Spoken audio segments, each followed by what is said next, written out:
want to tell you the 5 things that every employer brand should have. And it's important because it's really easy. The more you get into employer brand, the more you realize there are a lot of terms and a lot of ideas and a lot of expectations and a lot of concepts, and to be perfectly blunt, a lot of dogma about what employer brand should be. So I'm going to boil it down to its most simple terms, to the 5 things that every employer brand should have to be an effective employer brand, so that when you're building it, you can make sure you're not missing anything. But first, if you're watching this on YouTube, make sure you hit subscribe or ding a bell or do the Watusi or whatever it takes to subscribe. I'm not really sure, every device and every platform is different. But if you subscribe, you'll stay up to date on all the latest videos that I'm creating. All right, so what are the 5 things every single employer brand needs? Okay, first one, a concept. It sounds crazy, but that's what an employer brand is. It's a concept. And it's a concept and not a tagline or a logo or a picture or anything like that, because it's something that lives in your mind. And it's something that lives in my mind. And it's something that lives in her mind and his mind. It's an individual thing. It's a concept. The process of developing an employer brand usually requires understanding what existing concepts and expectations are and adjusting them, persuading them, shaping that perception so that that concept works for you. It's just a concept. Now, I know that it's a concept because when I think of what's it like to work at Coke or Amazon, I have a sense of what that answer is. But so do you. And your sense is different than my sense. It's just a concept. It just lives in other people's heads. So when you're building your brand, what idea do you want to live in their head? Don't get bogged down into taglines or language. Don't figure out how to phrase it or frame it just yet. It's just a simple idea. Second thing, a promise.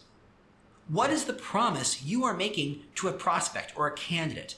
What is the promise of what it's going to be like to work at this company? What is the expectation that you are trying to set so that a candidate can say, oh yeah, I definitely want to be part of that because I understand what's expected of me and I know what I should expect when I get there because they made me a promise. And it's a promise I believe. It's a credible promise. That is super useful. Do you know what you promise?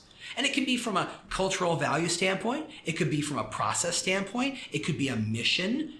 There's lots of promises you could be making, but what is the promise you want to set for every single applicant and candidate about what it's going to be like when they work for you? 3, a shared language. One of the things that happen as an employer brand starts to work is it starts to spread out. Different teams take a hold of it and they use it. They use it in lots of different ways. You know every recruiter is going to use your language to build your job posting, so you better have a shared sense of what that language is. Otherwise, you don't know what they're going to start to say. Sure, you have a shared concept, but they may describe it in a completely different way. Concepts are funny that way, right? They're in our head and we use words to shape them, but they're not the same shape, right? When you read a book and when I read a book, we might get different messages from it. They're the same words, but the concept it's describing doesn't connect with us the same way. So, what is the language you're going to use? Are you going to use the word career, or are you going to use the word job? Are you going to use the word independent, or are you going to use the word collective, shared, connected? There are lots of ways to describe the kind of work experience, the kind of brand, the kind of culture you have. So you can narrow down your vernacular, your dictionary to 20 or 30 words that you all agree on, yes, this accurately describes this concept we're trying to talk about. That's a good way to ensure that as your brand moves into other places, it's still going to align with that core concept. 4, a localization plan. So you've got the concept, you've got the promise, you've got the language. Now, how do you use all those things so that a lawyer can describe your brand to other lawyers in a way that matters to them? And, not or, but and, nurses can describe your brand to other nurses in a way that aligns with the brand. You think of lawyers and nurses being very, very different audiences, very different sets of needs, very different work experiences, very different expectations of what it's like to work at a company. But your brand has to speak to all of them. And that means you have to take that concept and localize it to that audience. How do you say independence? How do you say meritocracy to a nurse? How do you make sure they get what you're trying to say? That is a localization plan. The fifth thing is an activation plan. So you've got an idea, turned it into a promise, you've got the language around it, you know how to use it to talk to different audiences. Now, what are you going to do to make sure that localized idea gets delivered and is seen and is acted upon?